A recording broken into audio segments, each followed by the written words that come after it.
Hello കുട്ടികളെ, നമുക്ക് exam start ചെയ്യാം. ആരും കോപ്പി അടിക്കരുത് കേട്ടോ. കോപ്പി അടിക്കാതെ വേണം എഴുതാൻ. നമുക്ക് തുടങ്ങല്ലേ? ഓക്കെ, എഴുതിക്കോളൂ.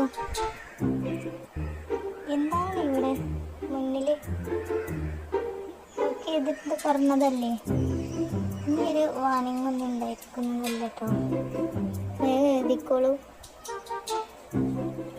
എല്ലാവരും പഠിച്ചിട്ടൊക്കെ തന്നെയല്ലേ വന്നത്? ഞാൻ നോക്കട്ടെ, പേപ്പർ നോക്കുമ്പോൾ അറിയാം റിസൾട്ടൊക്കെ. ദാ പിന്നിൽ വീണ്ടും കോപ്പി അടിക്കുന്നു. നിങ്ങളോടല്ലേ ഞാൻ പറഞ്ഞത് കോപ്പി അടിക്കരുതെന്ന്?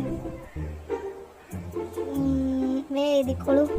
അവിടെ നിൽക്കടി, നിന്നോടല്ലേ പറഞ്ഞത് കോപ്പി അടിക്കുക. പുറത്തേക്ക് പോ. ഇനി ആര് കോപ്പി അടിച്ചാലും ഞാൻ പുറത്താക്കും ക്ലാസ്സിൽ നിന്ന് കേട്ടോ. ഇവനും കോപ്പി അടിച്ച് പുറത്തേക്ക് പോ. അവളുടെ കൂടെ പോ.